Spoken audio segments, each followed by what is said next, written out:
Hello everyone, my name is Rohit Saxena and I am your mental health nursing faculty। तो हम लोग mental health nursing subject शुरू कर रहे हैं। ठीक है, तो पहले हम बात करते हैं सिलेबस की। ठीक है, तो देखो इंडियन नर्सिंग काउंसिल ने सिलेबस में चेंजिंग करा है। ठीक है, पहले क्या था कि हमारा ईयर वाइज था।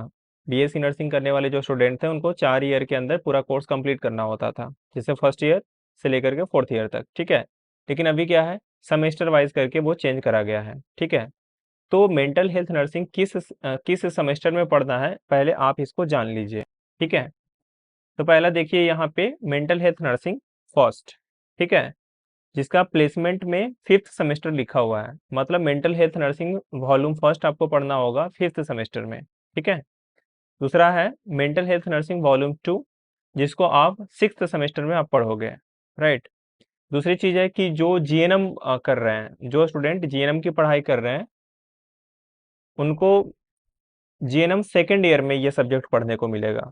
ठीक है, तो ये बीएससी नर्सिंग और जीएनएम दोनों को ध्यान में रखते हुए ये क्लासेस को हम डिजाइन कर रहे हैं। ठीक है, ये क्लासेस को हम लोग कंटिन्यू पढ़ते चलेंगे। ठीक है, अब अब हम लोग देखेंगे मेंटल हेल्थ नर्सिंग का डेफिनेशन जो डब्ल्यूएचओ ने दिया है। ठीक है, तो डेफिनेशंस क्या कहता है, डेफिनेशंस कहता है कि a state of wellbeing in which an individual realises his or her on ability. Right, तो यहाँ पे क्या है कि एक इंडिविजुअल पर्सन है, एक आम व्यक्ति है। ठीक है, वो अपनी एबिलिटी को, अपनी ऑन एबिलिटी को क्या करता है, यहाँ पे रियलाइजेस कर पाता है। अब ये रियलाइज कैसे कर पाएगा, अब एक स्टूडेंट है तो पढ़ाई करने के बाद ही वो रियलाइज कर पाएगा कि वो उस सब्जेक्ट को या वो उस हॉस्पिटल ड्यूटी में उस प्रोसीजर को सही से कर पाएगा कि नहीं कर पाएगा। ठीक है, तो ये रियलाइज तभी कर पाता है जब वो इंडिविजुअल स्टूडेंट या इंडिविजुअल पर्सन उस काम को या उस टास्क को करता है, मतलब वो उस काम को करेगा तभी उसे वो पता चलेगा। ठीक है, आगे मेंशन किया हुआ है कि can cope up with normal status of life. ठीक है, अब जाहिर सी बात है कि उस काम को करने के दौरान उसके लाइफ के अंदर जो उस काम को कर रहा है, ठीक है, उस टास्क को वो कर रहा है, तो उस टास्क को करने के टाइम पे उसे नॉर्मल स्ट्रेस फेस करने को मिलेगा। ठीक है, उसको ये नॉर्मल स्ट्रेस आएगा। ठीक है, इस नॉर्मल स्ट्रेस को क्या करना है, कोप अप करना है, उसका सामना करना है। ठीक है, उसको सोल्यूशन निकाल करके उस समस्या का समाधान निकालना है। ठीक है, आगे मेंशन किया हुआ है can work productively, right, and is able to make contribution to his or her community.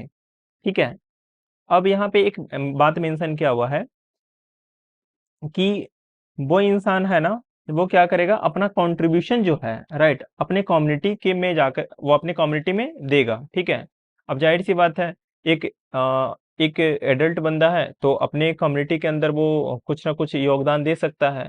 ठीक है, एक कम्युनिटी को बेहतर चलाने के लिए, बेहतर बनाए रखने के लिए जो भी उससे बनता है वो हम यहाँ पे दे सकते हैं। तो ओवरऑल हमें इसमें ये समझेंगे कि अगर हम कॉप अप कर रहे हैं, ठीक है, या हम अपने एबिलिटी को पहचान पा रहे हैं, ठीक है, या हम या हम अपना सोसाइटी के लिए कुछ ना कुछ कर रहे हैं, ठीक है, तब हम एक मेंटली लेवल पे मेंटल हेल्थ हमारा अच्छा है, ठीक है हम, राइट। अगर ये कंट्रीब्यूशन नहीं कर पा रहा है, राइट, या फिर जो नॉर्मल स्ट्रेस होता है लाइफ के अंदर उसमें वो क्या होता है, स्टक हो जाता है, फंस जाता है, तो ऐसे सिचुएशन में उसको हम मेंटली हेल्दी नहीं कहेंगे। राइट, तो यहाँ पे हम मेंटली हेल्दी उसी को कहेंगे जो कंट्रीब्यूशन, कॉप अप और अपने एबिलिटी को, अपने ऑन्स एबिलिटी को वो जानता है। राइट, ये हमारा डेफिनेशन था जो डब्ल्यूएचओ ने दिया है। राइट, अब हम दूसरा डेफिनेशन देखेंगे जो कार्ल मेनिंजर थे उन्होंने दिया था। राइट, तो कार्ल मेनिंजर जो थे उन्होंने 1947 में दिया। तो इनका डेफिनेशंस क्या है, इनका डेफिनेशंस है an adjustment of human beings to the world and to each other with a maximum of effectiveness and happiness. यहाँ पे मेंशन किया हुआ है क्या है, एडजस्टमेंट। राइट, ये एडजस्टमेंट ना बहुत इंपॉर्टेंट चीज होता है। आउटसाइड जो हमारा वर्ल्ड है, तो ठीक है, ये आउटसाइड वर्ल्ड के अंदर हमें क्या करना होता है, हमें एडजस्टमेंट करना होता है। अगर कोई यहाँ पे इंडिविजुअल नर्सिंग स्टूडेंट है तो वो अपने कॉलेज लाइफ के अंदर एक एडजस्टमेंट करेगा, ठीक है, सब्जेक्ट्स में, हॉस्पिटल ड्यूटी में, असाइनमेंट्स में, ठीक है, किसी तरह का कोई प्रेजेंटेशन देना तो उसमें वो एडजस्टमेंट करेगा, ठीक है, मतलब जो टीचर्स उसको कोई टास्क दिए हैं, ठीक है, वो उसे टाइम पे करके देगा, राइट। ये एक इंडिविजुअल एग्जांपल भी अगर देखेंगे तो इसमें क्या होता है, एडजस्टमेंट से क्या होता है कि हम अपने आप को क्या कर पाते हैं, वहां पे हम अपने काम को या फिर अपने स्ट्रेस लेवल को मैनेज कर पाते हैं, ठीक है। और एडजस्टमेंट करने से क्या होता है कि हम क्या होता है, हम रुकते नहीं है, हम कंटिन्यू अपने काम को करते हुए चलते हैं, ठीक है।